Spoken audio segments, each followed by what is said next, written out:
99 TV special debate చర్చ రచ్చకు స్వాగతం. నేను ముల్ల శ్రీనివాస్. తెలంగాణ రాజకీయాలన్నీ ఇక ఢిల్లీ సెంట్రిక్గా సాగుతున్నాయి. సో 3 రోజుల పాటు తెలంగాణ సీఎం రేవంత్ రెడ్డి అలాగే టీపీసీసీ అధ్యక్షులు మంత్రులంతా కూడా ఢిల్లీలో మాకం వేశారు. ఒకవైపు నామినేటెడ్ పోస్టుల భర్తీ, మరొక వైపు మంత్రి పదవుల భర్తీ. ఈ కార్యక్రమాలన్నింటినీ కూడా అస్థినకు పోయి వెంటనే ఆ కార్యక్రమాలన్నీ పూర్తి చేసుకోవాలనుకున్నారు. కానీ ఢిల్లీ అధిష్టానం కొంత పార్లమెంటు సమావేశాల బిజీలో ఉండడం కావచ్చు, అదే క్రమంలో కేసీ వేణుగోపాల్ కూడా కొంత బిజీగా ఉండడంతో ఆ ప్రక్రియ వాయిదా పడినట్టు తెలుస్తుంది.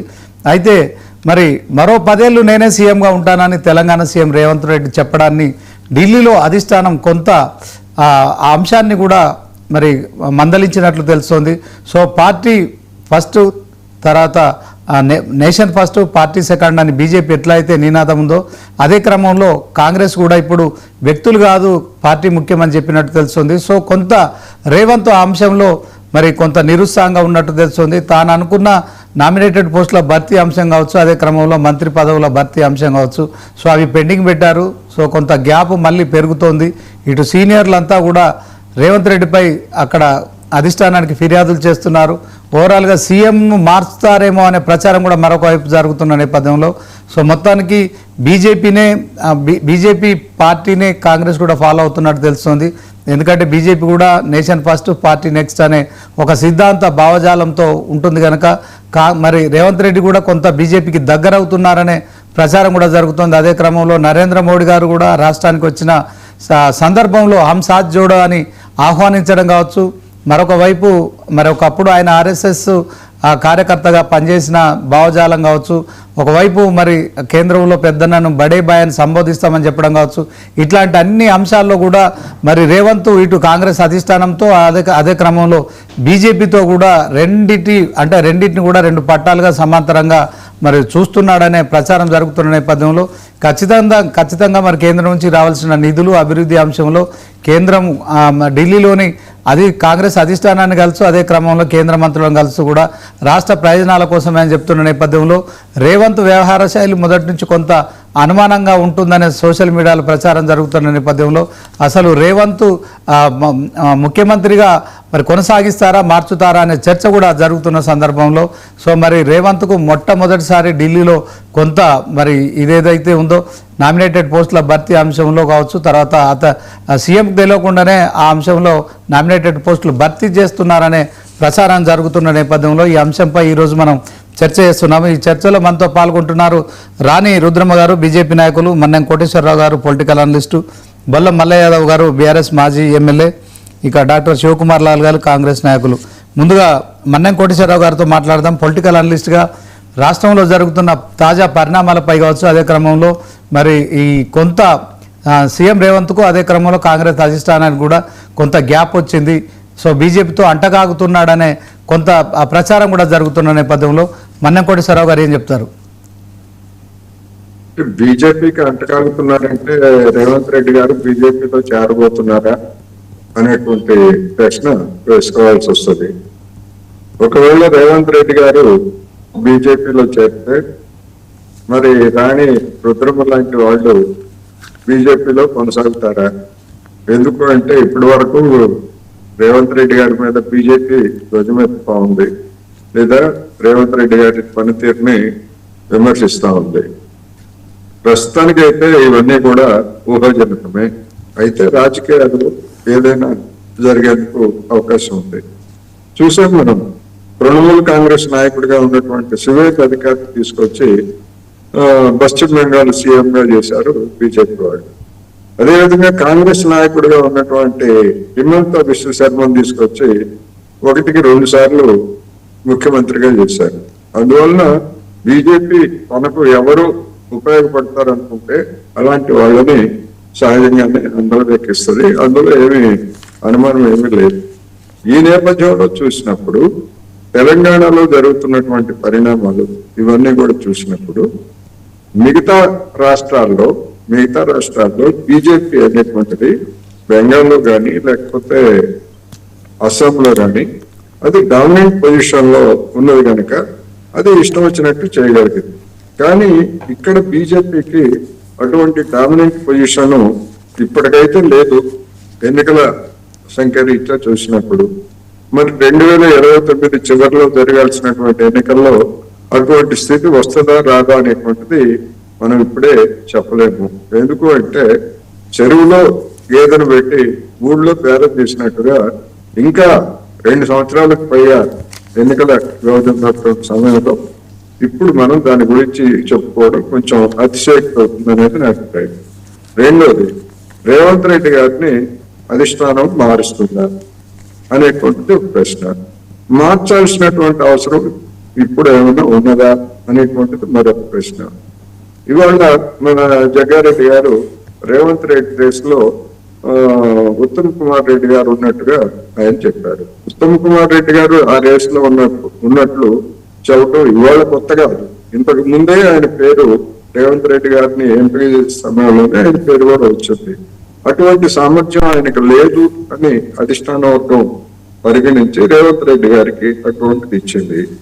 ఇక రేవంత్ రెడ్డి గారి మీద చేస్తున్నటువంటి ఫిర్యాదు మీడియాలో వచ్చినట్టుగా నిన్నటి సమావేశంలో, ఢిల్లీ సమావేశంలో యాదాద్రి ఆలయానికి సంబంధించి ధర్మకర్తల విషయంలో పార్టీతో సంప్రదించకుండా ఆయన సొంతంగా నిర్ణయాలు తీసుకున్నారనేటువంటిది ఒక ఫిర్యాదు. ఆ ఫిర్యాదు మీద అధిష్టాన వర్గం ఇప్పుడు దాన్ని ఏం చేయగలిగినటువంటి స్థితి ఏమీ లేదు. ఒకటి. అదేవిధంగా నామినేటెడ్ పోస్టులు భర్తీ చేయడానికి ఒక రేవంత్ రెడ్డి గారి సర్వాధికారి కాదు, అందరికీ తెలిసినటువంటి సత్యం అది. మరి అధిష్టాన వర్గం 32 నెలలు గడుస్తున్నా గానీ ఇంతవరకు నామినేటెడ్ పోస్టులని భర్తీ చేయమని స్పష్టమైనటువంటి గైడెన్స్ రేవంత్ రెడ్డి గారికి ఇవ్వడంలో ఎందుకు విఫలమైంది అనేటువంటిది అధిష్టాన వర్గాన్ని ప్రశ్నించాలి, రేవంత్ రెడ్డి గారికి కాదు. అదేవిధంగా మిగిలి ఉన్నటువంటి మంత్రుల పోస్టుల్ని ఇవ్వడానికి కూడా మరి ఎందుకు తాత్సారం జరుగుతూ ఉంది అనేటువంటిది ఒకటి. ఎందుకు తాత్సారం జరుగుతున్నదంటే నామినేటెడ్ పోస్టులు అనేవి కనుక ఇప్పుడు ఇస్తే, ఇంత ఆలస్యంగా ఇస్తే ఎన్నికలు ఇంకొక ఏడాదిలో ఎన్నికల వాతావరణం వస్తుంది కనుక వచ్చినటువంటి వాళ్ళు సంతోషంగా ఉంటారు, రానటువంటి వాళ్ళు అసంతృప్తితోటి పార్టీకి వ్యతిరేకంగా మారేటువంటి అవకాశాలు ఉంటాయి. అందుకని ఇప్పుడు ఒక విధంగా చెప్పాలంటే కాంగ్రెస్ పార్టీ నామినేటెడ్ పోస్టులను ఇవ్వడంలో ఒక ఇరకాటంలో పడింది అనేది నా అభిప్రాయం. అదేవిధంగా మంత్రి పదవులు కూడా ఎవరికి ఇచ్చినా ఎవరికి ఇవ్వకపోయినా మంత్రి పదవులు ఆశలు పెట్టుకున్నటువంటి కోమటిరెడ్డి రాజగోపాల్ రెడ్డి లాంటి వాళ్ళు ఏ విధంగా ప్రవర్తిస్తారో తెలియదు. ఒకవేళ ఆయనకి ఇస్తే మిగిలినటువంటి వాళ్ళు ఏ విధంగా రియాక్ట్ అవుతారో కూడా తెలియదు. అందుకని ఒక విధంగా చెప్పాలంటే ఈ నామినేటెడ్ పోస్టులు లేదా ఈ మంత్రి పదవులు భర్తీ చేయకపోవడం అనేటువంటిది కాంగ్రెస్ అధిష్టాన వర్గం, పిసిసి, అదేవిధంగా రేవంత్ రెడ్డి గారు, ఈ 3 స్తంభాల యొక్క స్వయం కుట్టం. ఇది ఇప్పుడు పరిష్కారం కావాలంటే కొత్త సమస్యలకి తెరలేపుతారు. అందువల్లనే ఇప్పుడు దొంగతుర్తిలో గొడవైనా కానివ్వండి, లేకపోతే కొండా సురేఖ రెస్ట్ ఆఫ్ వరంగల్ జిల్లా కాంగ్రెస్ నాయకత్వం, కొండా సురేఖ వర్సెస్ మన మంత్రిగా ఆయన ఉన్నాడు కదా కడియం శ్రీహరి గారు, ఇట్లా అనేకమైనటువంటి సమస్యలు వచ్చినప్పుడు ఏమి పరిష్కరించారు? అధినాయకత్వం జోక్యం చేసుకుని ఏం పరిష్కరించండి? ఏమీ పరిష్కరించలేదు. తాత్కాలికంగా సర్దుబాటు చేసి ఎవరి రాజ్యంలో వాళ్లే దండుకోండి అని చెప్పింది తప్ప ఏమీ చేయలేదు. అందుకని ఒక విధంగా చెప్పాలంటే ఇప్పుడు ఈ నామినేటెడ్ పోస్టులు నేను చెప్పినట్టుగా మంత్రి పదవులు ఇతర విషయాల్లో కాంగ్రెస్ ఏ నిర్ణయం తీసుకున్నా గానీ దానికి ప్రతికూల ఫలితాలు వచ్చేటువంటి అవకాశం కూడా ఉన్నది. రెండవది, దీనికి తోడు వాగ్దానాల అమలు విషయంలో అటు ఉద్యోగుల సమస్యలు కావచ్చు లేదా ఇతర సమస్యలు కావచ్చు, వాగ్దానాల అమలులో ఎదురవుతున్నటువంటి ప్రతికూలత కూడా రేవంత్ రెడ్డి సర్కార్కి రాబోయే రోజుల్లో ఒక గడ్డు పరిస్థితిని సృష్టించేటువంటి అవకాశం ఉంది. అందుకని ఇప్పుడు కాంగ్రెస్ ఏం చేస్తుంది ఏమిటి అనేటువంటిది ఒక ప్రశ్న. ఇప్పుడు కనుక నాయకత్వ మార్పు ఇటువంటి పనులు కనుక చేసేట్లయితే రేపు హైదరాబాద్ లో ఉన్నటువంటి 3 కార్పొరేషన్స్, ముఖ్యమైనటువంటి ఖమ్మం, వరంగల్ కార్పొరేషన్ ఎన్నికల్లో దాని ప్రభావం పడుతుంది. అదేవిధంగా ముఖ్యమైనటువంటి జిల్లా పరిషత్తులు, మండల పరిషత్ ఎన్నికలు కూడా జరగాల్సి ఉన్నాయి. ఇవన్నీ జరగకుండా వీటన్నిటికి ముందు నాయకత్వ మార్పు కనుక జరిగేట్లయితే అది ప్రతిపక్షాలకి ఒక అస్త్రంగా మారేటువంటి అవకాశం కూడా ఉంటుంది. అందుకని ఇటువంటి అన్ని కూడా ఊహాగానాలుగానే నేను పరిగణిస్తున్నా. అధిష్టాన వర్గం ఇప్పటికిప్పుడు ఈ ఎన్నికలు, స్థానిక సంస్థల ఎన్నికలు జరగకుండా అలాంటి నాయకత్వ మార్పు ఆలోచన చేస్తుందని నేనైతే అనుకోవట్లేదు. ఒకవేళ చేస్తే మాత్రం అది నష్టపోతుంది అనేది మాత్రం ఇది స్పష్టంగా చెప్పవచ్చు. Okay sir. రాణి రుద్రమ్మ గారు. శ్రీనివాస్ గారు, మీకు అలాగే ప్యానెల్లో ఉన్నటువంటి పెద్దలకి 99 టీవీ ప్రేక్షకులందరికీ కూడా నమస్కారం.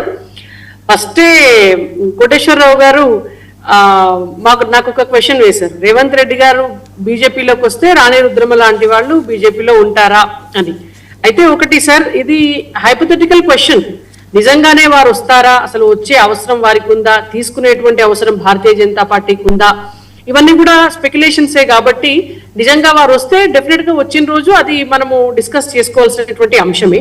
అండ్ రెండవది, శ్రీనివాస్ గారు వారి ఇంట్రడక్షన్ లో చాలా క్లియర్ గా చెప్పడం జరిగింది. ఏంటంటే నరేంద్ర మోడీ గారు అలాగే రేవంత్ రెడ్డి గారు కలిసి పనిచేద్దామని అన్నారు. అలాగే రేవంత్ రెడ్డి గారు బీజేపీ తోటి కలిసిపోయి ఇక్కడ పనిచేస్తున్నారు అనేటువంటిది అధిష్టానం దృష్టికి వెళ్ళింది అని.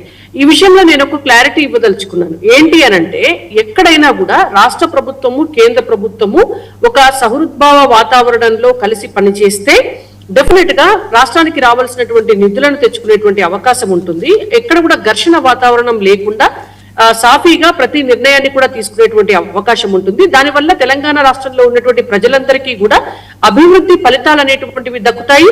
కేంద్రము రాష్ట్రము భాగస్వామ్యంలోనే ఇవాళ ఈ రాష్ట్రంలో ఉన్నటువంటి ప్రతి స్కీమ్, రేషన్ బియ్యం దగ్గర నుంచి ఇందిరమ్మ ఇళ్ల దగ్గర నుంచి ఇస్తున్నటువంటి ప్రతి స్కీమ్ లో కూడా కేంద్ర రాష్ట్ర ప్రభుత్వాల సహకారం ఉంటది. సో అటువంటి నేపథ్యంలో డెఫినెట్ గా కలిసి పనిచేయడం అనేటువంటిది అవసరం. నరేంద్ర మోడీ గారు ఆ రోజు చెప్పినటువంటి విషయం కూడా అదే. అయితే ఇంకొకటి, ఈ అంశం కనుక పక్కన పెట్టేస్తే, సో రిమైనింగ్ ఇష్యూస్, ఇవాళ కాంగ్రెస్ పార్టీ అధిష్టానం రేవంత్ రెడ్డి గారిని కోప్పడిందా, రాహుల్ గాంధీ గారు రేవంత్ రెడ్డి గారి ఒంటెత్తు పోకడన పైన కొద్దిగా ఏమంటారు వ్యతిరేకమైనటువంటి భావనతో ఉన్నారా అంటే, డెఫినెట్ గా జాతీయ పార్టీలు కావచ్చు, జాతీయ పార్టీల విషయంలో అట్లనే ఉంటది. ఎందుకంటే ప్రాంతీయ పార్టీలు అయితే ఒక చంద్రబాబు నాయుడు గారు ఎన్టీఆర్ గారి అల్లుడు కాబట్టి ఆయన తర్వాత ఆయన కుమారుడు లోకేష్, తర్వాత లోకేష్ గారి కుమారుడు అట్లా వస్తారు. ఇక్కడ బీఆర్ఎస్ పార్టీ ఉంది, కేసీఆర్ గారు, ఆయన కుమారుడు కేటీఆర్ గారు, తర్వాత కేటీఆర్ గారి కుమారుడు, ఇట్లా వారసత్వం అనేటువంటిది ప్రాంతీయ పార్టీల్లో ఉంటది. జాతీయ పార్టీల విషయానికి వస్తే రాహుల్ గాంధీ గారి కుటుంబం అక్కడ వారసత్వాన్ని ఢిల్లీలో పాటిస్తూ వస్తోంది. నెహ్రూ గారి తర్వాత ఇందిరాగాంధీ గారి తర్వాత రాజీవ్ గాంధీ గారు, తర్వాత సోనియా గాంధీ గారు, తర్వాత రాహుల్ గాంధీ గారు, తర్వాత ప్రియాంక గాంధీ గారు, నెక్స్ట్ జనరేషన్ కూడా వాళ్ళకి ప్రియాంక గాంధీ గారి పిల్లలు రెడీ అయిపోతున్నారు.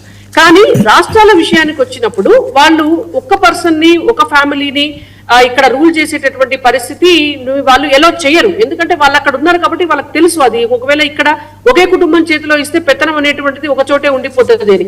దానికి కారణమే ఆ రోజు రాజశేఖర రెడ్డి గారి కుమారుడు జగన్మోహన్ రెడ్డి గారికి కూడా వాళ్ళు ఉమ్మడి ఆంధ్రప్రదేశ్ లో పగ్గాలు ఇవ్వలేదు.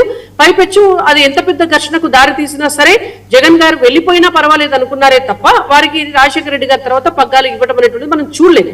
కాబట్టి డెఫినెట్ గా రేవంత్ రెడ్డి గారు ఇక్కడ నేను మోనార్క్ ని అనేటువంటి సిస్టమ్ లో నడుస్తున్నారు, నేను హిట్లర్ ని అనేటువంటి భావనలో ఉన్నారు. అసలు నేను హిట్లర్ ని ఫాలో అవుతాను అనేటువంటిది ఓపెన్ స్టేట్మెంట్ ఒక ప్రజాస్వామ్య భారతదేశంలో తెలంగాణ లాంటి ప్రాంతాల్లో, చైతన్యవంతమైనటువంటి ప్రాంతంలో ఒక మీడియా ఛానల్ నిర్వహించినటువంటి, మీడియా ఆర్గనైజేషన్ నిర్వహించినటువంటి ప్రోగ్రామ్ లో వారు ఇచ్చినటువంటి ఓపెన్ స్టేట్మెంట్ అనేటువంటిది వారి సైకలాజికల్ కండిషన్, అంటే వారి మానసికమైనటువంటి స్థితి, వారి ఆలోచన విధానం ఎట్లా ఉన్నది అనేటువంటిది చాలా స్పష్టంగా కనిపిస్తోంది. అంటే ప్రజాస్వామ్య విధానానికి బదులుగా వారు ఒక నియంత్రపూరితమైనటువంటి నియంతృత్వమైనటువంటి ఆలోచన దిశగా వెళ్తున్నారు. ఇవాళ ప్రజలకు ఇచ్చినటువంటి 6 గ్యారంటీల అమలు దిక్కులేదు. అసలు ఇవాళ వర్షాలు పడ్డాయి కాబట్టి బతికి బట్టగట్టినాం. ఈ వర్షాలు కనుక ఈ నెలన్నర ఆలస్యంగానైనా కనుక పడకపోయి ఉంటే తెలంగాణ రాష్ట్ర ప్రజల పరిస్థితి అయ్యో రామచంద్ర అనేటువంటిది ఉండే. దానికి ఒక చిన్న ఆల్టర్నేట్, ఒక్క 1% ఆల్టర్నేట్ కూడా మరి ప్రాజెక్టుల నుంచి నీళ్ళెట్లా తీసుకురావాలి, మరి ప్రత్యామ్నాయ పంటలు ఏం వేసుకోవాలి, రైతులకు ఏం సూచన చేయాలి అనేటువంటి ఆలోచన ఈ రాష్ట్ర ప్రభుత్వం చేయలే. ఎడ్యుకేషన్ విషయానికి వస్తే కూడా ఇవాళ జూలై వచ్చినాక కూడా ఈ రోజు వరకు ఒక ఎడ్యుకేషన్ పాలసీ లేదు. ఫీజు రీఎంబర్స్మెంట్ పైసలు 2.5 సంవత్సరాల నుంచి రిలీజ్ చేసింది లేదు. ఇట్లా చెప్పుకుంటా పోతే ప్రతిదీ కూడా పెండింగే. 6 గ్యారంటీలు పెండింగే, అన్ని పెండింగే. మాటకు ఒకసారి ఒక సెన్సేషనల్ స్టేట్మెంట్ ఇవ్వాలి, ఆయనకు నచ్చినటువంటి పద్ధతిలో నచ్చినట్టుగా ఆయన పార్టీ వ్యవహారాలు చూసుకోవాలి. లేదు ఇక ప్రజలు తిరగబడతారు, వ్యతిరేకత వస్తుంది అనగానే భారతీయ జనతా పార్టీ మీద దుమ్మెత్తిపోయాలి. కేంద్రం పైసలు ఇస్తలేదు, నేను బిచ్చగాన్ లెక్క అడక తింటున్నానని చెప్పాలి. లేదంటే బీఆర్ఎస్ పార్టీ అప్పుల పాలు చేసింది రాష్ట్రాన్ని కాబట్టి నాకు చేతనైతే లేదన్న చెప్పాలి. అంటే ఎగరలేక పందిరి కురుస అనేటువంటి సామెత ఉంటుంది తెలంగాణలో. సో ఏమీ చేయడం చేతగాక అయితే నింద మోపాలా, లేకపోతే తిట్లు తిట్టాలి, లేకపోతే ఏదో ఒక కాంట్రవర్షియల్ స్టేట్మెంట్ తీసుకురావాలి తప్ప దీనికి మించి రేవంత్ రెడ్డి గారి అడ్మినిస్ట్రేషన్ లో ఈ తెలంగాణ రాష్ట్రంలో ఈ 2.5 సంవత్సరాల కాలంలో గ్రోత్ అనేటువంటిది ఏ సెక్టార్ లో కూడా లేదు. ఫైనాన్షియల్ సెక్టార్ లో లేదు, కొత్తగా తీసుకొచ్చినటువంటి పరిశ్రమలు లేవు. 4th సిటీ అని చెప్పినారు. 4th సిటీ విషయంలో అసలు ఏమున్నదండి 4th సిటీకి? మొన్న ఈ మధ్య నేను పోయినా, అసలు ఒకసారి చూద్దాం 4th సిటీ అంటే ఏం చేస్తున్నారు అని పోతే తుక్కుగూడ నుంచి మొదలుపెట్టి 4th సిటీ దాకపోతే కూడా ఏమీ లేదు. అక్కడ తీసుకొచ్చినటువంటి కంపెనీలు ఉన్నాయా, లేకపోతే అక్కడ ఏమన్నా కన్స్ట్రక్షన్స్ అవుతున్నాయా, లేకపోతే ఆ ఇన్ఫ్రాస్ట్రక్చర్ డెవలప్మెంట్ ఏమన్నా ఉందా, లేకపోతే ఆ స్కిల్ యూనివర్సిటీ అన్నారు దాంట్లో ఏం జరుగుతుంది, అసలు ఎవరికన్నా ఒక 10 మంది కన్నా ఎంప్లాయ్మెంట్ దొరికేటటువంటి పరిస్థితి ఉందా? ఏమీ లేదు. 2.5 సంవత్సరాల కాలమైనా అక్కడ కనిపిస్తున్నటువంటిది జీరో. ఇక నెక్స్ట్ 2.5 సంవత్సరాలలో వీళ్ళు ఏం చేస్తారు? ఏమి చేయరు. ఉన్నటువంటి ఫార్మా సిటీకి ఫ్యూచర్ లేకుండా చేసినారు. కొత్తగా 4th సిటీ అన్నారు, దాని దగ్గర ఆడ దిక్కు దివానం లేనటువంటి పరిస్థితి ఉన్నది. ఇంకా భూసేకరణ కాన్నే అక్కడి పరిస్థితి ఆగిపోయి ఉన్నది. ఇట్లా మొత్తం తెలంగాణ రాష్ట్రంలో కూడా కొత్తగా వీళ్ళు తీసుకొచ్చినటువంటి ఒక్కటి కూడా స్కిల్ డెవలప్మెంట్ ప్రాజెక్ట్ లేదు, ఒక్కటి కూడా ఎంప్లాయ్మెంట్ క్రియేట్ చేసేటువంటి ప్రాజెక్ట్ లేదు. ఆయమన్న కాలేజీ కట్టలే, వీళ్ళు స్కూల్ ఎడ్యుకేషన్ ని ఇంప్రూవ్ చేయలేదు. ఇక్కడ పోనీ అగ్రికల్చర్ సెక్టార్ నన్ను ఏమైనా డెవలప్ చేసినారా అంటే అది కూడా చేయలేదు. ఎక్కడ చూసినా కూడా అంటే రిజల్ట్ అనేటువంటిది జీరో అనిపిస్తుంది తెలంగాణ రాష్ట్రంలో. అందుకనే బహుశా రాహుల్ గాంధీ గారు మార్చాలనేటువంటి నిర్ణయాన్ని తీసుకున్నారేమో మాకు తెలియదు. ఇప్పుడన్నా కనీసం nation first party next self last అనేటువంటి భారతీయ జనతా పార్టీ ఐడియాలజీని ఫాలో అవుతున్నట్టున్నారు అని మాట మీరు అన్నారు. నిజంగానే వాళ్ళు అది ఫాలో అయితే మంచిది. ఎందుకంటే నేషన్ ఫస్ట్ అనేటువంటి భావన భారతదేశంలో పుట్టినటువంటి ప్రతి బిడ్డకు ఉండాలి. స్టేట్ ఫస్ట్ అనేటువంటి భావన తెలంగాణలో పుట్టినటువంటి ప్రతి బిడ్డకు కూడా ఉండాలి. అది మంచిది. రాహుల్ గాంధీ గారికి ఎట్లయినా లేదు. ఎందుకంటే విదేశాలకు పోతే భారతదేశం మీద దుమ్మెత్తిపోస్తాడు. ఆయన దేశం గురించి నెగిటివ్ గా మాట్లాడతాడు. బీజేపీ మీద ఉన్న కోపంతో భారతదేశాన్ని తక్కువ చేసి చూపించేటటువంటి యాటిట్యూడ్ ఉన్నటువంటి వ్యక్తి ఆయన. సో ఇప్పుడు ముందు ఆయన మేల్కొని నిజంగానే నేషన్ ఫస్ట్ అనేటువంటి భావన వారు తెచ్చుకొని రేవంత్ రెడ్డి గారికి కూడా నాయన నువ్వు హిట్లర్ను కాదు ఆదర్శంగా తీసుకోవాల్సింది, ఇక్కడ మన భారతదేశంలో ఒక సర్దార్ వల్లభాయ్ పటేల్ ను ఆదర్శంగా తీసుకోవాలి, ఒక భగత్ సింగ్ ని ఆదర్శంగా తీసుకోవాలి, ఒక నేతాజీని ఆదర్శంగా తీసుకోవాలి, ఒక చాణక్యుని ఆదర్శంగా తీసుకొని ఎట్లా పరిపాలన చేయాలని నేర్చుకోవాలి అనేటువంటివి కనుక చెప్తే డెఫినెట్ గా వారు కూడా ఎట్లయినా ఇంకో 2.5 సంవత్సరాలు వాళ్ళ ప్రభుత్వం ఉంటది కాబట్టి తెలంగాణ రాష్ట్రం కూడా అభివృద్ధి చెందేటటువంటి అవకాశాలు ఉంటాయని నేను భావిస్తాను. ఓకే, రాణి రుద్రమ గారు. సో మల్లన్న, రేవంత్ రెడ్డి మారిస్తే ఈ పరిస్థితి కూడా తెలంగాణ వచ్చింది. ఇంతో అంతో ఈ రోజు అధికారంలోకి రావడానికి కారణం రేవంత్ రెడ్డి గారి. రాజశేఖర రెడ్డి గారి తర్వాత మళ్ళీ కాంగ్రెస్ అధికారంలో రావాలనే కోరిక ప్రజలలో తెలంగాణలో కూడా వచ్చింది అని అంటే ఏ మాటకు ఆ మాట రేవంత్ రెడ్డి గారు.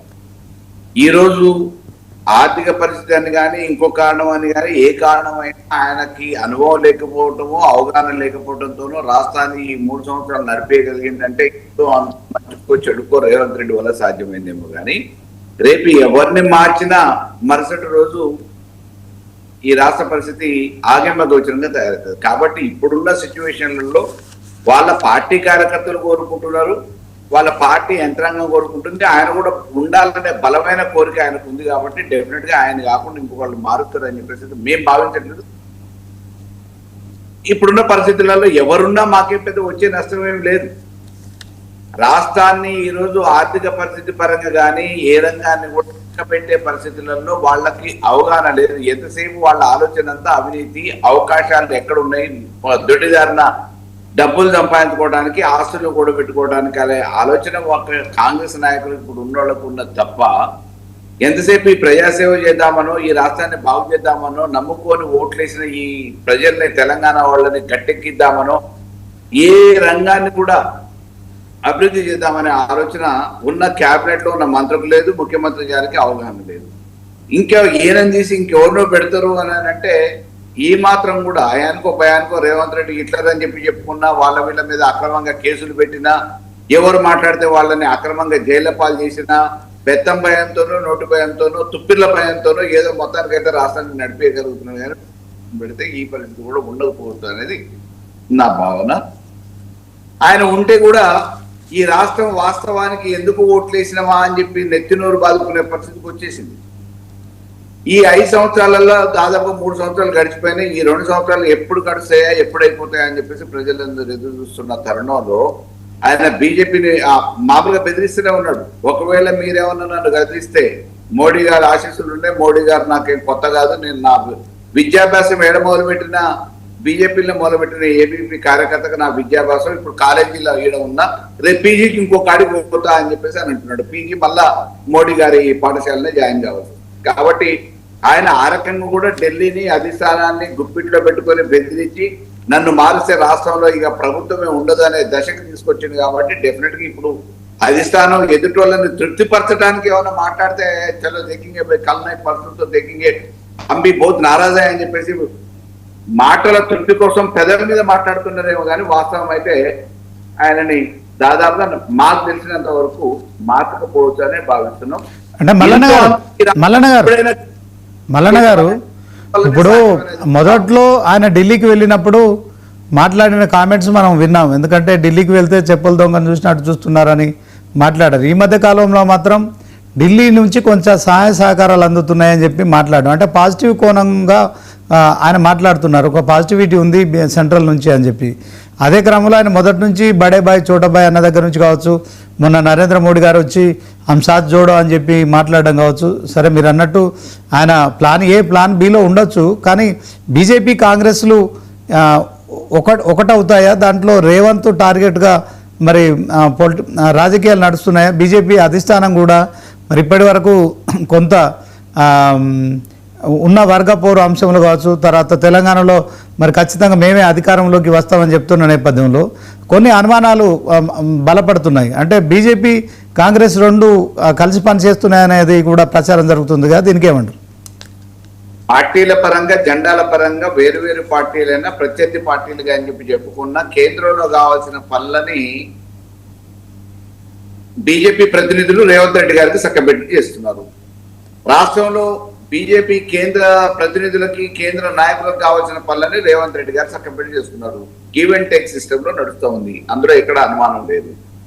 అదే రకంగా రేవంత్ రెడ్డి గారు ఎవరికి కూడా దూరం కాదు, అటు కాంగ్రెస్ కి దూరం కాదు, బీజేపీకి కూడా దూరం కాదు, సమ దూరాన్ని పాటిస్తూ ఇద్దరికి కూడా మావోడు అనే రకంగా పోతా ఉన్నాడు.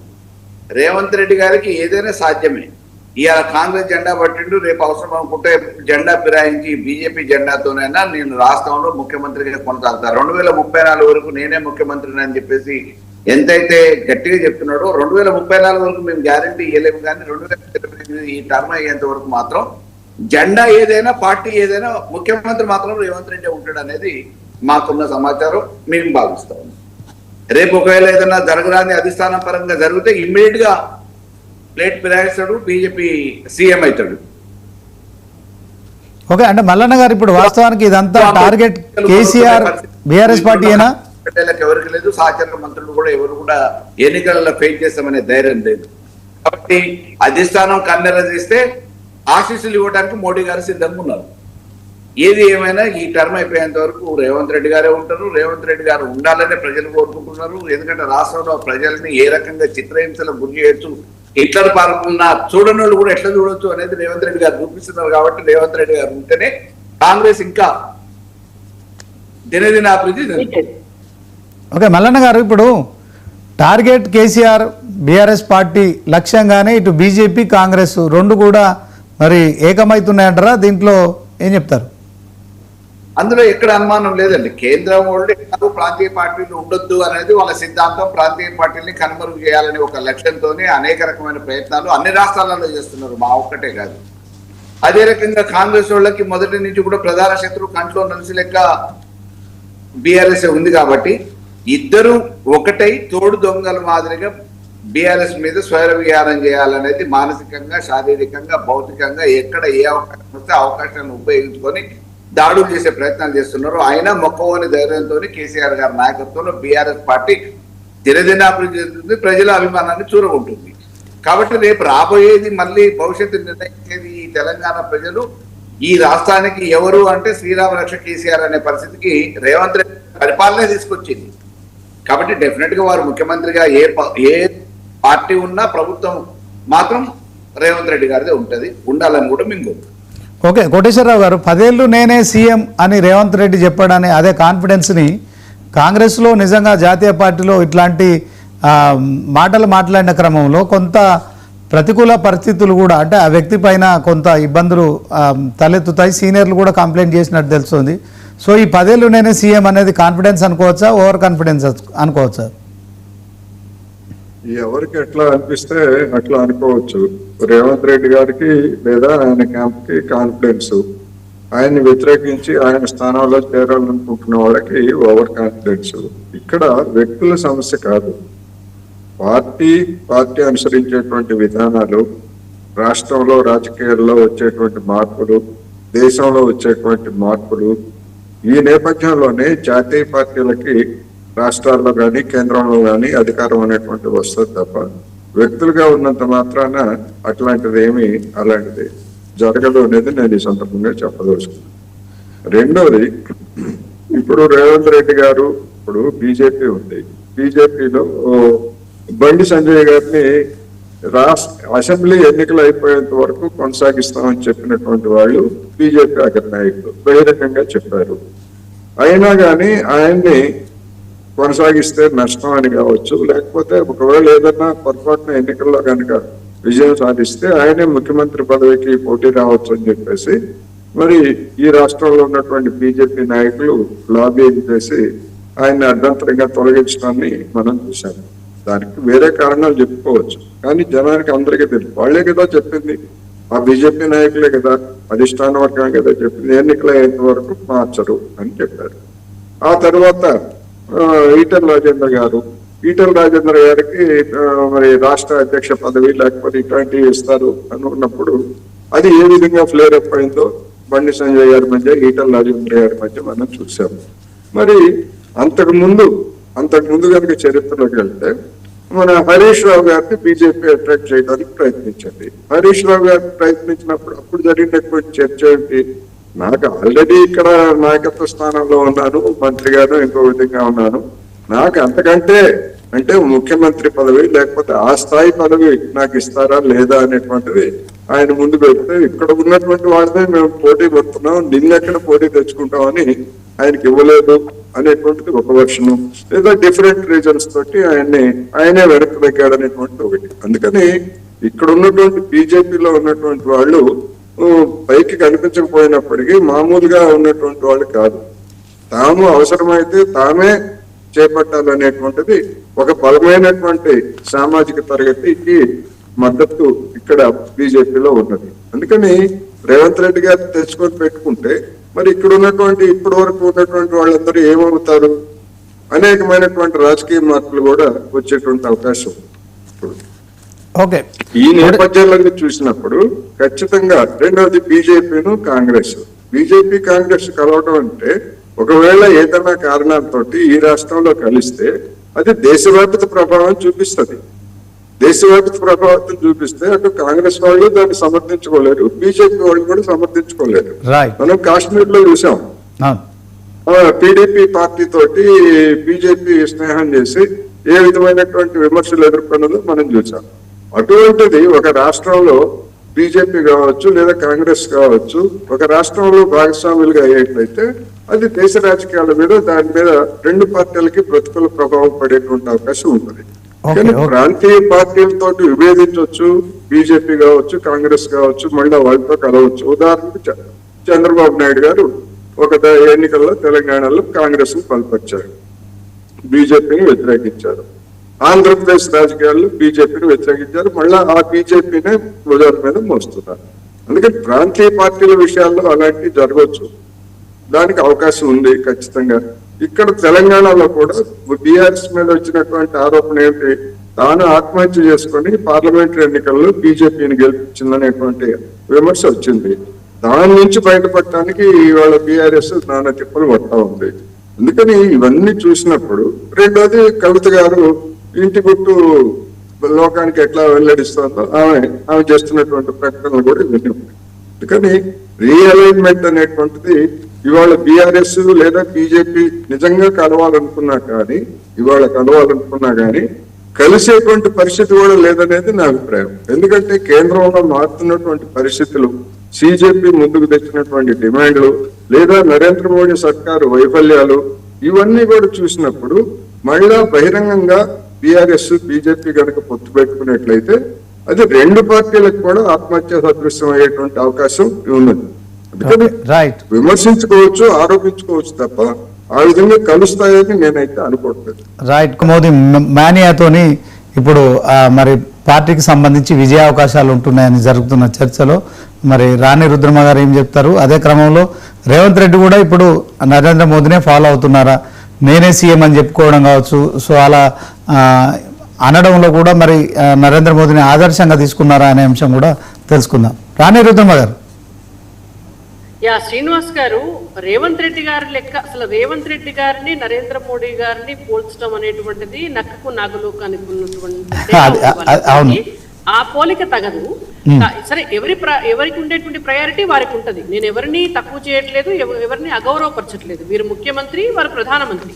కాకపోతే ఐడియాలజీ ప్రకారం కావచ్చు, వాళ్ళకు ఉండేటువంటి వ్యక్తిత్వం కావచ్చు, వాళ్ళకు ఉండేటువంటి పరిపాలన దక్షత కావచ్చు, ప్రజాస్వామ్య విలువల పట్ల ఉండేటువంటి గౌరవము, ప్రజల పట్ల ఉండేటటువంటి ప్రేమ, దేశం పట్ల ఉండేటటువంటి ఏమంటారు దాన్ని అసలు అంటే లెక్కలేనటువంటి అమితమైనటువంటి ప్రేమ, అది భక్తి కావచ్చు, దేశభక్తి. ఇవాళ nation first, party next, self last అనేటువంటి దాన్ని నరేంద్ర మోడీ గారు 100% ఫాలో అయ్యేటటువంటి వ్యక్తి. రేవంత్ రెడ్డి గారు self first, state next, nation last అనేటువంటి వ్యక్తి రేవంత్ రెడ్డి గారు. ఎందుకంటే వారు ముఖ్యమంత్రి కావడం కొరకు, వారి రాజకీయాల్లో వారు ఎదగడం కొరకు వారు తెలంగాణ జాగృతిలో పనిచేసినారు, టిఆర్ఎస్ లో పనిచేసినారు, ఏబీవీపీలో పనిచేసినారు, టీడీపీలో పనిచేసినారు, కాంగ్రెస్ లో పనిచేసినారు. రేపు ఇంకెక్కడికైనా కూడా వారికి అవకాశం కోసం వెళ్తారు. వారి ఇండిపెండెంట్ నుంచి ఇక్కడ దాకా కూడా వారికి ఎక్కడ అవకాశం వస్తే అక్కడ వారి పార్టీలు మారింది. వారి ఎజెండా వారి self agenda. But Narendra Modi గారు అట్లా కాదు. అసలు భారతదేశంలో భారతీయ జనతా పార్టీ అధికారంలోకి వస్తుందా రాదా అనేటువంటిది ఎవరు నమ్మని నాటి నుంచి కూడా, ఆనాటి నుంచి ఆర్ఎస్ఎస్ కార్యకర్తగా, ఆర్ఎస్ఎస్ ప్రచారంగా, ఆ తర్వాత గుజరాత్ ఎన్నికల్లో పార్టీని గెలిపించి వారు ముఖ్యమంత్రిగా పనిచేసి ఆ తర్వాత దేశ ప్రధానిగా అయినారు తప్ప ఏ రోజు కూడా తన సెల్ఫ్ కోసం, తన రాజకీయ భవిష్యత్తు కోసం పార్టీలు మారినాయి. ఇది ఒక అంశం. రెండో అంశం మీరు అన్నారు, వాజ్పేయి గారి ప్రభుత్వానికి అలాగే నరేంద్ర మోడీ గారి ప్రభుత్వానికి ఉన్నటువంటి తేడాలు ఏమిటి, అప్పటికి ఇప్పటికి మారినట్టుంది. అప్పుడు పార్టీ ముఖ్యమైతే ఇప్పుడు వ్యక్తి ముఖ్యమైనటువంటి దశకు వచ్చినట్టుంది అనేటువంటి భావనని మీరు వ్యక్తం చేసినారు. అట్లా ఎప్పుడు కూడా లేదు శ్రీనివాస్ గారు. ఎందుకు నేను అంటున్నాను అంటే, వాజ్పేయి గారు ఉన్నప్పుడు ఉన్నటువంటి పరిస్థితి, వారు 1998 నుంచి 2004 వరకు ప్రధానమంత్రిగా ఉన్నారు. ఆనాడు వాజ్పేయి గారు అంటే జనసంఘ్ నుంచి భారతీయ జనతా పార్టీ ఆవిర్భవించినటువంటి సమయంలో భారతీయ జనతా పార్టీ వ్యవస్థాపక అధ్యక్షులు వాజ్పేయి గారు. సో అటల్ బిహారీ వాజ్పేయి గారి ఏదైతే నేపథ్యం ఉందో, వారికి ఉన్నటువంటి ముందు చూపు ఉందో, వారు అలాగే వారితో పాటుగా అద్వానీ గారు, వాళ్ళిద్దరు కూడా కలిసి జోడెత్తుల్లాగా పార్టీని ముందుకు తీసుకెళ్లినారు. అద్వానీ గారి రథయాత్ర వాజ్పేయి గారిని ప్రధానమంత్రిని చేసింది. ప్రతి భారతీయ జనతా పార్టీ కార్యకర్త, అట్లనే భారతదేశంలో ఉన్నటువంటి దేశభక్తులు, కాంగ్రెస్ అవినీతి పరిపాలన నుంచి బయటకి ఒక ఆల్టర్నేట్ పార్టీ కావాలని కోరుకునే ప్రతి ఒక్కరు కూడా ఆనాడు భారతీయ జనతా పార్టీని అధికారంలోకి తీసుకురావడం జరిగింది. కాకపోతే అప్పుడున్నటువంటి పరిస్థితుల్లో కోయలేషన్ గవర్నమెంట్, సో దాదాపుగా ఒక 20 పార్టీలతో కలిసి ఆనాడు కేంద్రంలో ప్రభుత్వాన్ని ఏర్పాటు చేయాల్సినటువంటి పరిస్థితి ఏర్పడడం వల్ల వాజ్పేయి గారు కొన్ని నిర్ణయాలను తీసుకోలేకపోయారు. ఆ రోజు ఒక్క ఓటుతోటి ప్రభుత్వాన్ని ప్రభుత్వం కూలిపోయినటువంటి పరిస్థితి ఉన్నది. 370 ఆర్టికల్ రద్దు చేయాలి అంటే ఆనాడు సాధ్యం కాలేదు. రామ మందిరం నిర్మాణం చేయాలంటే ఆనాడు సాధ్యం కాలేదు. ఎందుకంటే 20 పార్టీలతో కలిసి ఉన్నప్పుడు సొంతంగా నిర్ణయాలు తీసుకునే పరిస్థితి లేదు. బట్ ఇవాళ నరేంద్ర మోడీ గారు ప్రధానమంత్రి అయ్యేటటువంటి సమయానికి 2014 కావచ్చు, 2019 కావచ్చు, ఇవాళ 2024 తర్వాత కావచ్చు, మూడోసారి గవర్నమెంట్కి వచ్చేసరికి అప్పర్ హ్యాండ్ అనేటువంటిది భారతీయ జనతా పార్టీకి వచ్చింది కాబట్టి నెంబర్ అనేటువంటిది మెజారిటీ అనేటువంటిది ఉండడం వల్ల మనకు పార్లమెంటు లోక్సభ రాజ్యసభల్లో ఎటువంటి బిల్లునైనా కూడా అందరినీ ఒప్పించి మెప్పించి బిల్ పాస్ చేసేటువంటి పరిస్థితి ఉంది కాబట్టి ఇవాళ కొంత అది ఏకఛత్రాధిపత్యంగా కనిపిస్తూ ఉండొచ్చు డెఫినెట్ గా. అండ్ ఇంకొకటి ఇవాళ వచ్చినటువంటి టెక్నాలజీ, ఇవాళ వచ్చినటువంటి రీఫార్మ్స్, ఇవాళ భారతదేశం ఉన్నటువంటి పరిస్థితి 1998 నాడు భారతదేశం ఉన్నటువంటి పరిస్థితికి కొంత తేడా ఉంది. ఇవాళ 3 సార్లు అధికారంలోకి వచ్చింది. ఆ రోజు కూడా వాజ్పేయి గారి టైంలో కూడా 3 సార్లు కనుక అధికారంలోకి వచ్చింటే వాజ్పేయి గారు కూడా తప్పకుండా ఇవాళ మోడీ గారు చేసినటువంటి ఏవైతే అభివృద్ధి పనులు ఉన్నాయో అప్పుడు కూడా చేసేవాళ్ళు. ఎందుకంటే వారికి ఆ విజన్ ఉంది కాబట్టి డెఫినెట్ గా మాకు మోడీ గారు ఎంత గొప్ప వ్యక్తో పార్టీకి దేశానికి, వాజ్పేయి గారు కూడా అంతకంటే గొప్ప వ్యక్తి పార్టీకి దేశానికి, వారికి డెఫినెట్ గా మేము గౌరవిస్తాం. ఓకే, రాణిరుతున్నారు ఒకసారి కాంగ్రెస్ నాయకులు డాక్టర్ శివకుమార్ లాల్ గారు జాయిన్ అయ్యారు, ఆయనతో మాట్లాడదాం. శివకుమార్ గారు. శ్రీనివాస్ గారు నమస్కారం. కాంగ్రెస్ పార్టీలో ప్రజాస్వామ్యం ఎక్కువ, అది రోజు రోజుకి కొంత శృతి మించిపోతున్నట్టు తెలుస్తోంది. జగ్గారెడ్డి లాంటి వాళ్ళు కూడా రేవంత్ రెడ్డి నాయకత్వంపై మాట్లాడడం, ఉత్తమ్ కుమార్ రెడ్డి కాబోయే ముఖ్యమంత్రి అని చెప్పడం లాంటి ప్రచారం ఏదైతే జరుగుతుందో ఓవరాల్గా మరి ఢిల్లీకి వెళ్ళారు, 3 రోజులు ఉన్నారు. నామినేటెడ్ పోస్టుల భర్తీ ప్రక్రియ అంశం కొలిక్కి రాలేదు. మరి క్యాబినెట్ పోస్టుల భర్తీకి సంబంధించిన అంశం కూడా తేలలేదు. 3 ఏళ్ళు అయిపోతుంది. మరి ఆశా వాళ్ళంతా మీలాంటి వాళ్ళంతా కూడా ఆశగా ఎదురు చూస్తున్నారు. ఎందుకని ఈ యొక్క పదవుల భర్తీకి కాంగ్రెస్ అధిష్టానం ఎందుకు వెనకాడుతోంది? దీని వెనుక ఏం జరుగుతుంది? సీనియర్లంతా కూడా రేవంత్పై ఎప్పటికప్పుడు ఫిర్యాదులు చేస్తారనే వార్తలు కూడా వస్తున్న నేపథ్యంలో సీఎం రేవంత్ రెడ్డిని మారుస్తారు తెలంగాణ సీఎం అని కూడా ప్రచారం జరుగుతున్నట్టుగా వినిపిస్తోంది. ఏం చెప్తారు? ముందుగా 99 టీవీ ప్రేక్షకులకు, మీకు ప్యానెల్ ఉన్న వారికి నమస్కారం. శ్రీనివాస్ గారు, కాంగ్రెస్ పార్టీల స్వేచ్ఛ అని మీరే ఇప్పుడు చెప్పిండ్రు. రైట్, కాంగ్రెస్ పార్టీలో ఇప్పుడే కాదు, కాంగ్రెస్ పార్టీ పుట్టినప్పటి నుంచి కూడా కొంచెం స్వేచ్ఛ ఎక్కువ. మిగతా పార్టీలలో కంపేర్ చేస్తే కాంగ్రెస్ పార్టీలో కొంచెం స్వేచ్ఛ ఎక్కువ. ఏదున్నా ఓపెన్ గా మాట్లాడతారు. మళ్ళీ హైకమాండ్ దాన్ని సర్ది చెప్తుంది. మళ్ళీ ఎక్కడ ఏదైతే కప్పుల తుఫాన్ లాగా మళ్ళీ ఎక్కడిదక్కడ సమసిపోతుంది. ఇదంతా కామన్. అండ్ రెండవది, కొంతమంది నాయకులు కాంగ్రెస్ పార్టీలో ఉండి కొన్ని పార్టీలు మారి వచ్చి మళ్ళీ గర్వాపసి అనుకున్న తర్వాత వచ్చిన వాళ్ళందరూ కూడా వాళ్ళకి ఎప్పుడుగైనా వాళ్ళ దిమాగ్ అంతా ఏంటంటే పదవి వ్యామోహం. వాళ్ళ వయసుని కానీ వాళ్ళ ఉన్న పరిస్థితులు కానీ వాళ్ళకి కావాలా, వాళ్ళ భార్యకు కావాలా, వాళ్ళకి ఇంకెవరికన్నా కావాలా, వాళ్ళ ఎక్స్లకు కావాలా, ఇదంతా ఇటువంటి పరిస్థితి కాడనే వాళ్ళు అరవడం జరుగుతుంది. ఇవి కొన్ని కంట్రోల్ చేయడం జరుగుతుంది. ఇంకోటి ఏమంటే మీరు అన్నట్టు సీనియర్ నాయకులు ఏదైతే పార్టీని అంటుకొని లేకపోతే కష్టకాలంలో పార్టీకి ఉన్న వాళ్ళని మేము ఖచ్చితంగా వెన్నుముక్కలు అంటారు, లేకపోతే గుండెలు పెట్టుకుంటామంటారు. ఇవన్నీ ఐవాట్ మాటలు అన్ని పార్టీలలో, నాట్ ఓన్లీ కాంగ్రెస్ పార్టీ. కానీ ప్రస్తుతం ఉన్న పరిస్థితిలో ఏ పార్టీలైనా జంపు జలానీలకు పారాషూట్లు వచ్చిన వాళ్ళకే అధికారాలు ఇస్తున్నారు తప్ప పార్టీకి నిజంగా కూడా కష్టపడేటోళ్ళు కానీ ఒక 30-40 సంవత్సరాల నుంచి పార్టీలో ఉన్న వాళ్ళకి కానీ అధికారం రావాలంటే వాళ్ళ వెనకాల ఎవడో గాడ్ ఫాదర్ ఉండాలా, లేకపోతే డబ్బన్న ఉండాలా అనేది ఇది స్పష్టం అయిపోయింది అన్ని పార్టీలు. మొన్న 2014 నుండి ఇంకా కేసీఆర్ ముఖ్యమంత్రి అయిన తర్వాత మటుకైతే ఇంకా విచ్చలవిడిగా అయిపోయింది. కుటుంబ రాజకీయాలు ఇంకా ఎక్కువైపోయినాయి. కానీ ఈరోజు కాంగ్రెస్ పార్టీ హైకమాండ్ మార్పు కావాలి, కాంగ్రెస్ రావాలి అనే నినాదాన్ని మళ్ళీ ముందుకు తీసుకురమ్మని చెప్పి మొన్న ఇప్పుడు ఢిల్లీలో జరిగిన సభకు అన్నిటికీ కూడా నేను కూడా స్వయాన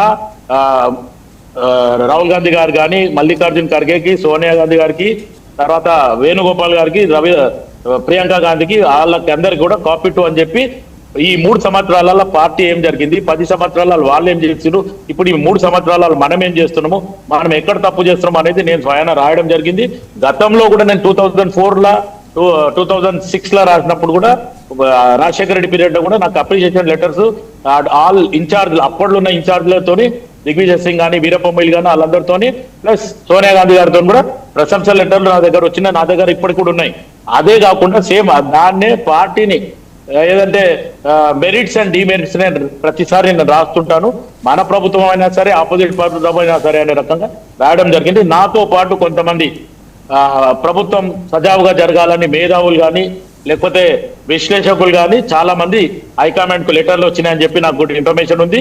దాంట్లో ఈ రోజు ముఖ్యమంత్రి రేవంత్ రెడ్డి గారు కానీ, మంత్రులకు కానీ. ఓకే, శివకుమార్ గారు ఇప్పుడు రేవంత్ రెడ్డి నేనే 10 ఏళ్ళు ముఖ్యమంత్రిగా ఉంటానని చెప్తున్నదాన్ని ఖచ్చితంగా మరి బీజేపీ కూడా చెప్తుంది వచ్చేది మా ప్రభుత్వం అని చెప్తుంది. ఇక బీఆర్ఎస్ వాళ్ళు కూడా చెప్తున్నారు. సో ఈ కాంగ్రెస్ పాలన పట్ల ప్రజల్లో వ్యతిరేకత ఉంది. బీఆర్ఎస్ ఖచ్చితంగా అధికారంలోకి వస్తుంది, కేసీఆర్ ముఖ్యమంత్రి అంటే రేసులో వాళ్ళిద్దరు ముందున్నట్టు కనిపిస్తోంది. మీ రేవంత్ రెడ్డి చెప్తున్నదేమో 10 ఏళ్ళు నేనే ముఖ్యమంత్రి అని చెప్తున్నారు. సో ఈ కన్ఫ్యూజన్లో ఓవరాల్గా ఈ 10 ఏళ్ళు నేనే ముఖ్యమంత్రి అని చెప్పడం అనేది కాంగ్రెస్ పార్టీలో దాన్ని మరి మీ అధిష్టానం కాంగ్రెస్ జీర్ణించుకుంటుందా? దాని పట్ల కొంత ఈ మధ్య గ్యాప్ వచ్చినట్టు కూడా వార్తలు వస్తున్నాయి, నిజమేనా? ఒక్కటి శ్రీనివాస్ గారు, పార్టీలో ఎప్పటికప్పుడు నేను అదే చెప్తున్నాను. ఏంటంటే హైకమాండ్ కు ఎప్పటికప్పుడు ఆపోజిషన్ అనుకున్న వాళ్ళు, ఆశాబావులు అందరు కూడా హైకమాండ్ దగ్గర పోతున్నారు. డబ్బున్న వాళ్ళేమో ఫ్లైట్లు వేసుకొని పోతున్నారు, డబ్బు లేని వాళ్ళు రిజిస్టర్ పోస్ట్ లో లేకపోతే స్పీడ్ పోస్ట్ లో చేసి వాళ్ళకి ఇన్ఫర్మేషన్ ఇస్తున్నారు. ఆ ఇన్ఫర్మేషన్ మీద ఒక కమిటీ వేయడం జరిగింది. దాని మీద చర్చలు జరుగుతున్నాయి. ఎట్టి పరిస్థితుల ఈ ఉన్న పరిస్థితిని చక్కదిద్దాలనేది హైకమాండ్ ఆల్రెడీ వీళ్ళకి అందరికి డిసిషన్ ఇచ్చేసింది. రేపు రేవంత్ రెడ్డి ముఖ్యమంత్రిగా ఇంకా కొనసాగుతాడా, 10 సంవత్సరాలు ఉంటాడా, లేకపోతే 3 సంవత్సరాల తర్వాత ఇంకోరు ఇస్తారా, అది హైకమాండ్ డిసైడ్ చేస్తుంది. అది మొత్తం సీక్రెట్లు ఉంటుంది. ఎందుకంటే ఫీల్డ్ కవర్లనే వచ్చే వరకు కూడా మాకెవరికి కూడా తెలియదు. ఎట్టి పరిస్థితుల్లో హైకమాండ్ ఒక నిర్ణయం తీసుకుంటది. దానికి అన్ని రకాలుగా వాళ్ళు నిర్ణయం ఇచ్చి రాత్రి మాకు లెటర్ వచ్చే వరకు కూడా మాకు తెలియదు అటువంటి పరిస్థితి. కానీ హైకమాండ్ మటుకు ఇప్పుడు ప్రస్తుతానికి చాలా సీరియస్ ఉంది.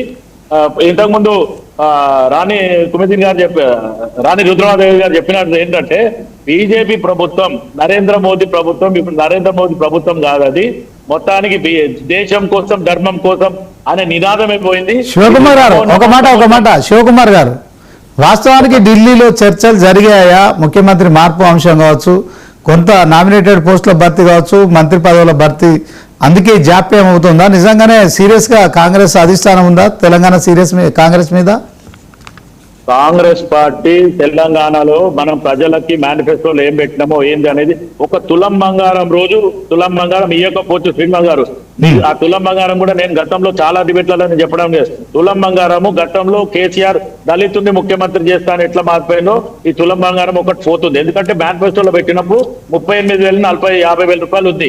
ఇప్పుడు 1,50,000 రూపాయలు తులం కాబట్టి అది ఒక్కటి పక్కన జరిపితే 2,500 కానీ పెంచే ఏదైతే 2,000, 4,000 ఏదైతే పెన్షన్ ఉందో, ఓల్డ్ ఏజ్ పెన్షన్ కానీ, వెడో పెన్షన్ కానీ, సింగిల్ మహిళా పెన్షన్ కానీ, ఇవన్నీ కూడా విత్ ఇన్ నో టైమ్ లో పెంచుతుంది కాంగ్రెస్ పార్టీ. హైకమాండ్ కూడా రాహుల్ గాంధీ గారు కానీ, సోనియా గాంధీ గారు కానీ, ప్రియాంక గారు కానీ ఏదైతే హామీలు ఇచ్చిందో తెలంగాణలో వచ్చి అవన్నీ కూడా పూర్తి చేయాలని. ఎందుకంటే మల్లికార్జున్ ఖర్గే గారు ఇచ్చింది బీసీ కులగణన కానీ, ఎస్సీ వర్గీకరణ క్లాసిఫికేషన్ జరిగింది అనేది మనకందరికి కూడా తెలంగాణలో ఈ మిగతా ఏవేవైందో వీటిని కూడా ఖచ్చితంగా చేయాలా మాట్లాడేది. ఎందుకంటే బీఆర్ఎస్ ప్రభుత్వం చేసిన దాంట్లో 6,500 కోట్ల రూపాయలు మేము ఒడ్డే కడుతున్నామని చెప్పి స్వయాన ముఖ్యమంత్రి ప్రతిసారి చెప్పడం జరిగింది. ఇంకోటి బీజేపీతో సఖ్యతగా ఉంది అని చెప్పి ఆపోజిషన్ పార్టీ చెప్తుంది. బీజేపీతోని సఖ్యత అంటే ప్రోటోకాల్ పాటిస్తున్నాం. గత ప్రభుత్వం లాగా ముఖ్యమంత్రి కలవడు ఇంకెవరినో పంపిస్తాం అనేది కాకుండా ముఖ్యమంత్రి, మంత్రులు, అవసరమైతే గవర్నర్ కి కానీ వీళ్ళకందరూ ప్రోటోకాల్ పాటిస్తాం. కానీ తెలంగాణకు వచ్చే వాటాల మట్టుకు బీజేపీ ప్రభుత్వం మెడల్ వంచి తీసుకొస్తామనే రకంగా కూడా వెనుక కొత్తలేదు కాంగ్రెస్ పార్టీ. ఖచ్చితంగా దాని మీద హైకమాండ్ కూడా సీరియస్ గానే ఉంది. ఈ రోజు పార్లమెంట్ లో మొన్న మనం చూసినాం నీట్ ఎగ్జామ్ గురించి కూడా ధర్మేంద్ర ప్రధాన్ ని ఈ రోజు జరపడానికి కాక్రోచ్ జనతా పార్టీ మాట్లాడిన దాంట్లో ఈ రోజు రాహుల్ గాంధీ గారు లేవనెత్తిన దాని తర్వాత ప్రెషర్ పట్టింది. ఈ రోజు బీజేపీ ప్రభుత్వం ఖచ్చితంగా ధర్మేంద్ర ప్రధాన్ ని రాజీనామా చేయాల్సి వచ్చింది. అదే కాకుండా తమిళనాడు సీఎం ఇప్పుడు విజయ్ గారు ఎవరైతే ఉన్నారో విజయ్ ని కాకుండా చూస్తే కూడా అక్కడ కూడా రాహుల్ గాంధీ గారు గతంలో ఉన్న పార్టీలను కూడా పక్కకు జరిపి ఖచ్చితంగా ఒక ముఖ్యమంత్రి ఉండాలా, యువ ముఖ్యమంత్రి అని రాహుల్ గాంధీ అక్కడ పోయిన తర్వాత గవర్నర్ ఎన్ని నాటకాలు ఆడినా ఆఖరికి వస్తే విజయ్ కి అవకాశం ఇచ్చి ముఖ్యమంత్రిని చేయడం జరిగింది. అవుట్ రైట్ గా అందరితో మాట్లాడి రాహుల్ గాంధీ గారు ఆయన సపోర్ట్ ఇవ్వడం జరిగింది వాళ్ళ పార్టీకి. ఇప్పుడు గతంలో లాగా లేదు. చాలా బీజేపీ ప్రభుత్వం ఎక్కడెక్కడ ఏం చేస్తుంది, ఎక్కడ తప్పులు చేస్తుంది, ఏమేం జరిగింది అనేది మనం మణిపూర్ కూడా చూస్తున్నాం, మొన్న బెంగాల్ చూసినాము, ఇవన్నీ కూడా రాజస్థాన్ చూసినాం. ఇవన్నిటిని కూడా ఎప్పటికప్పుడు సమన్వయం చేస్తుంది కాంగ్రెస్ పార్టీ. గతంలో చేసిన దానికంటే ఇప్పుడు మెరుగైన రాష్ట్రాలుగా ఖచ్చితంగా తీర్చిదిద్దుతుంది. అంటే ఇప్పుడు శివకుమార్ గారు మీరు చెప్పేది ధర్మేంద్ర ప్రధాన్ రాజీనామా కేవలం రాహుల్ గాంధీ చేసిన ఆ ధర్నా కార్యక్రమంతోనే అయిందంటారా, లేకుంటే అది కాక్రోచ్ జనతా పార్టీకి సంబంధించిన అంశం అంటారు? కాక్రోచ్ జనతా పార్టీ యువకులు గాని ఆ టీం అంతా వర్క్ చేసింది. వాళ్ళకి ఖచ్చితంగా కాంగ్రెస్ పార్టీ గాని ఇండియా కూటమి అక్కడ సపోర్ట్ చేసిన తర్వాతనే బీజేపీ మీద ఒత్తిడి పడింది. ఎట్టి పరిస్థితుల్లో ఇది చాలా పెద్దగా ఇలాగుద్ది అని. ఇంకోటి ధర్మేంద్ర ప్రధాన్ ఆల్రెడీ మొత్తానికి అమిత్ షాకి ఇటు నరేంద్ర మోదీ కూడా ధమ్కిచ్చిండంట, ఏమని మీరు నా మీద యాక్షన్ తీసుకుంటే మీ చిట్టాలు కూడా నేను ఇస్తాను. ఆల్రెడీ నరేంద్ర మోదీ గారి మీద వాళ్ళ ఆఫీసులోనే పనిచేసేట ఆమె ఒక లేడీ ఉమెన్, ఆమె ఆల్రెడీ లెటర్లు రాసి ఈ రోజు ప్రధానమంత్రికి ఇయ్యనికపోతే ఆయన ఇంకేమైనా చేస్తాడనే రకంగానే దూరం ఉన్నా అని చెప్పి ఈ రోజు వీడియోలు చేసి కూడా ఆమె పెట్టడం జరిగింది. ఒక రకంగా ఆలోచిస్తే బీజేపీ ప్రభుత్వం ఈ 12 సంవత్సరాలల్లా వాళ్ళు ఇస్తాన్న ఏవి కూడా ఇయ్యలేదు, విభజన హామీ చట్టం కూడా చేయలేదు. యువకులకు 2 కోట్ల ఉద్యోగాలు ఇస్తున్నారు. ఈరోజు 12 సంవత్సరాలలో ఎన్ని ఉద్యోగాలు అయితే ఒక్కసారి లెక్క చేసి వాళ్ళని మొత్తానికి లెక్కలు చెప్పమని చెప్పండి. ఎందుకంటే మాటలు చెప్పడం చాలా సులువు అయిపోయింది. ఇంకోటి ప్రధానమంత్రి ఆయన ఫ్లైట్ లో మష్రూమ్స్ వస్తాయి, 30 లక్షల సూట్ వేసుకుంటాడు. ఈ రోజు ప్రజాధనంతో ఏదైతే ఇప్పటిదాకా ప్రధానిలు ఎంతమంది అయితే ఖర్చు పెట్టిండో దానికి 4 ఇంతలు ఈ రోజు నరేంద్ర మోదీ ఖర్చు పెట్టిండు అనేది కూడా లెక్కలు ఉన్నాయి. ఇవన్నీ కూడా ఈ రోజు దేశాన్ని అభివృద్ధి అంటుండు. ఈ రోజు మొత్తానికి డాలర్ రేట్ ఎక్కడ పోయింది? కాంగ్రెస్ పార్టీ ఉన్నప్పుడు గ్యాస్ రేట్ ఇప్పుడేముంది? శివకుమార్ గారు 1 సెకండ్. రాణి రుద్రమ్మ గారు, రాహుల్ గాంధీ ఉద్యమం చేయడం ద్వారానే మరి కాక్రోచ్ జనతా పార్టీ కాదు, క్రెడిట్ అంతా రాహుల్ గాంధీది, ధర్మేంద్ర ప్రధాన్ రాజీనామా చేయడం, ఇది మీరు ఒప్పుకుంటారా? రాహుల్ గాంధీ గారి ఉద్యమానికి అంత దమ్ముంటే, రాహుల్ గాంధీ గారి మాటకు అంత విలువుంటే, తెలంగాణ రాష్ట్రానికి వచ్చి ఇక్కడ ఒక 190 హామీలు ఇచ్చిపోయిన రాహుల్ గాంధీ గారు తెలంగాణ రాష్ట్రంలో ఫీజు రియంబర్స్మెంట్ పైసలు రాక 10 నుంచి 15 లక్షల మంది విద్యార్థులు, డిగ్రీ చదివిన వాళ్ళు, ఇంజనీరింగ్ చదివిన వాళ్ళు, ఫార్మసీ చదివిన వాళ్ళు, వాళ్లకు సర్టిఫికెట్స్ రాకపోతే 3 సంవత్సరాల నుంచి రోడ్డు మీద ఉన్నారు. పీజీలు చదవలేక, లేకపోతే ఉద్యోగాలు వస్తే కూడా అక్కడ సర్టిఫికెట్ లేక ఉద్యోగాల్లో జాయిన్ కాలేక, అట్లాంటి పరిస్థితుల్లో తెలంగాణ విద్యార్థులు లక్షల మంది ఉంటే రాహుల్ గాంధీ గారు ఏం చేస్తున్నారండి? మరి రాహుల్ గాంధీ గారి మాట పక్కోళ్ళే ఇని మొత్తం భారతదేశం అంతా అతలాకుతలం అయిపోతే తెలంగాణ రాష్ట్రంలో రాహుల్ గాంధీ గారి మాట రేవంత్ రెడ్డి గారు ఎందుకంటలేరు? రాహుల్ గాంధీ గారు చెప్తలేరా మరి తెలంగాణ రాష్ట్రంలో ఇంతమంది లక్షల మంది విద్యార్థులకు సర్టిఫికెట్లు తీసుకునేటటువంటి అవకాశం లేకుండా నువ్వు ఫీజు రియంబర్స్మెంట్ పైసలు ఎందుకు రిలీజ్ చేస్తలేవు అని బుద్ధి చెప్తలేడా రేవంత్ రెడ్డి గారికి? మరి రాహుల్ గాంధీ గారు చెప్తలేరా ఇక్కడ ఉన్నటువంటి ఎడ్యుకేషన్ సిస్టమ్ అంతా కూడా కొలాప్స్ అయింది నాయన, నువ్వు ఒక ఎడ్యుకేషన్ పాలసీ పెట్టమని రాహుల్ గాంధీ గారు చెప్తలేరా? ఇవాళ మీకు శ్రీనివాస్ గారు రోజు ఒక 2 నుంచి 3 స్టూడెంట్స్ ఫోన్ చేస్తున్నారు మాకు. నేను స్వయంగా ఒక 10 కాలేజీల యాజమాన్యాలకు ఫోన్ చేసి రిక్వెస్ట్ చేసి వాళ్ళకి జిరాక్స్ కాపీలు ఇప్పించిన, నా గ్యారంటీ మీద మీకు ఖచ్చితంగా గవర్నమెంట్ పైసలు ఇవ్వకపోతే వాళ్ళ తల్లిదండ్రులకు సంవత్సరం లోపల తెచ్చిస్తారండి అని. మంచి మంచి కంపెనీలలో ఉద్యోగాలు వచ్చినటువంటి పిల్లలకు సర్టిఫికెట్లు లేవండి. ఇప్పుడు ఎందుకు లేవు అంటే కాలేజీల నుంచి వాళ్ళకి ఇవ్వట్లేరు. ఎందుకు ఇవ్వట్లేరు అంటే ఫీజు రియంబర్స్మెంట్, వీళ్ళు చదువుకున్న ఫీజు పైసలు గవర్నమెంట్ వాళ్ళకి చెల్లిస్తలేదు. 2.5 సంవత్సరాల నుంచి కూడా ఫీజులు పిల్లల పైసలు ఆపినటువంటి ముఖ్యమంత్రి ఈ భారతదేశంలో ఎవరైనా ఉన్నారా అండి? మరి ఎందుకు చెప్తలేరు రాహుల్ గాంధీ గారు? ఒట్టి మాటలు. ఇప్పుడు వాళ్ళు కాక్రోచ్ జనతా పార్టీకి సంబంధించినటువంటి వాళ్ళు ఒక డిమాండ్ పట్టుకుని వచ్చినారు. సరే, దానికి నీట్ పరీక్ష అనేటువంటి దాంట్లో పేపర్ లీక్ అవ్వడం అనేటువంటి దాన్ని మేము కూడా యాక్సెప్ట్ చేస్తలేము. విద్యార్థులు చనిపోవడం అనేటువంటి దాన్ని మేము కూడా యాక్సెప్ట్ చేస్తలేము. మేము ఒక అడుగు వెనక్కి తీసుకున్నాము. డెఫినెట్ గా మా మంత్రి గారు రాజీనామా చేసినారు. మళ్ళొకసారి పరీక్ష లీకేజ్ జరగకుండా చాలా కఠినతరమైనటువంటి చట్టాలు తీసుకొచ్చినాము. సో అది విద్యార్థులకు సంబంధించినటువంటి అంశం కాబట్టి వాళ్ళంతా కూడా వచ్చినారు. కానీ ఇక రాహుల్ గాంధీ గారు వస్తేనే శంఖంలా పోస్తేనే తీర్థం అవుతుంది అంటే రాహుల్ గాంధీ గారికి దమ్ముంటే ఇక్కడ ఫీజు రియంబర్స్మెంట్ పైసలు ఇప్పియమనండి, రేపు ఈ పథకాలు ఇప్పియమనండి, చూస్తాం మేము. Okay okay okay thank you Rani Rudramma garu. మరి మొత్తానికైతే బీజేపీ తరఫున చాలా మంచి మాట్లాడారు. అదే క్రమంలో మన్నెం కోటేశ్వరరావు గారు పొలిటికల్ అనలిస్టు, బల్ల మల్ల యాదవ్ గారు బీఆర్ఎస్ మాజీ ఎమ్మెల్యే, అదే క్రమంలో డాక్టర్ శివకుమార్ లాల్ కాంగ్రెస్ నాయకులు, అందరికీ కూడా ధన్యవాదాలు. ఇది వాటి చర్చా రచా కార్యక్రమం. చూస్తూనే ఉండండి 99.